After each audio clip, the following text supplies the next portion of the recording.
Okay, so to continue on, first of all, I need to correct my mistake about the name of this channel is Survivors Speak Out. It was a long time ago that I actually created the channel, and then I was having a lot of trouble at that time trying to upload to YouTube. So I just kind of had given up, and I switched over to doing live broadcasts on Periscope. And if anyone would like to see my Periscope broadcasts, on Periscope, my name is on there is @JusticeWarrior007. So if you'd like to do that, I've done several broadcasts on there. But I decided to go ahead and try back, to get back to this Survivors Speak Out and actually really do some stuff here on this channel, because I know that I can reach, perhaps another audience, a different sort of audience on YouTube. So, all right, to continue on, the ritual abuse that happened in Springfield, Missouri at the Masonic Temple, there were many other children that were being abused right along with me. The first time, which I remembered in 2001, let's see, I would have been between 26, 27, around 27.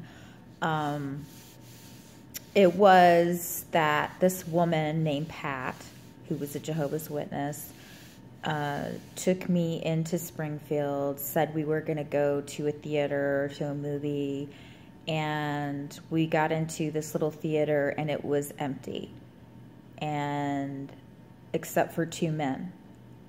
And I was grabbed by them and injected with a drug that made me unconscious. When I came to, I was naked, bound, my hands bound behind my back, kneeling on a cold floor in a room, like a basement type room with no windows, and a very scary bas-relief design on one wall. It was all like a black stone wall with this bas-relief designs, which were very scary. It was very scary images on it.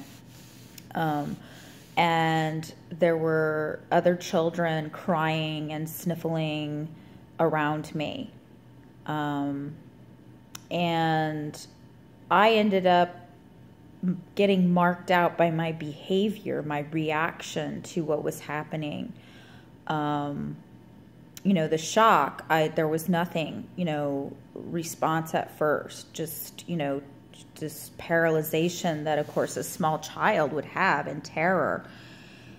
And then I realized, being an intelligent little girl who was already being abused, in a few ways at home, I sensed and knew that these people who were doing this wanted me to cry, wanted us to cry and to be afraid, to show fear.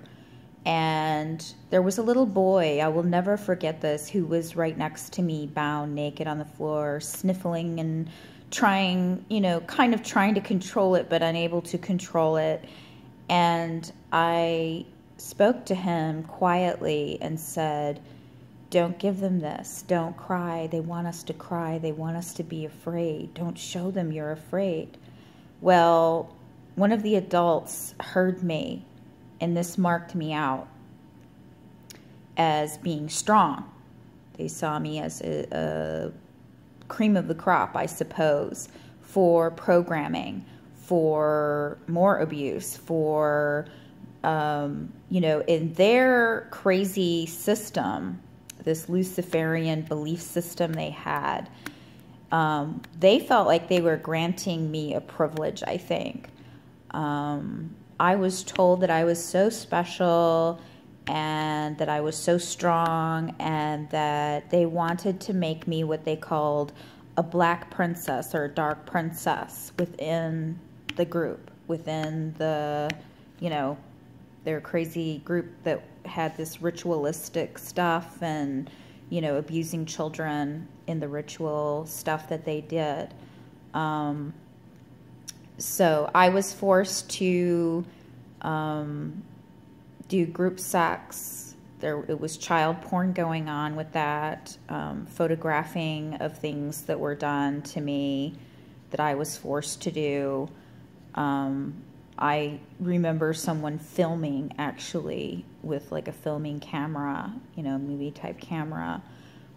So there was child porn going on. I think that was probably how they were making money off of what they were doing.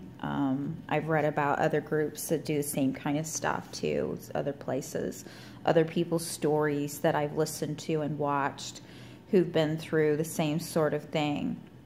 So there was a spiritual abuse angle where they were binding me to demons, you know, as well as some of the other children that they had marked out in that group of children that they were abusing. And I could feel the evil, you know. It's hard to describe what you feel when you're subjected to something like that. But it was like I could feel the demonic forces, the dark forces that they were calling down and binding to me, or binding me to. I actually remembered in 2001 was when all these memories of the ritual abuse, 2001 to 2002, these memories were coming up for me. And I remember them even, you know, the demonic names that they were using in these rituals to bind children to demons, or bind demons to children, vice versa, whatever. I remember them using the name Azazel in one session. I remember another time they referred to an entity called Samael. You know, so, and it was so horrible. It was like, almost like a smell and a touch. It was almost tangible, really, the evil that was there in that room. So this was very terrorizing. All of the things that were done to me. They would physically punish us without leaving a mark. They had that down to an art form, how to physically hurt us to get us to do what they wanted, to train us. And they would say to me, we're not hurting you. This, as they were hurting me, we're not hurting you, we're helping you. We're making you strong. You'll be so strong, you know, and you will have a privileged place in the world. This is what I was told while I was being abused by these adults. So that's some of what happened. I am going to leave it there for a little while, but I will come back and do more and tell more of my story. Thank you, everyone, anyone who watches this video, and, you know, I'll be back.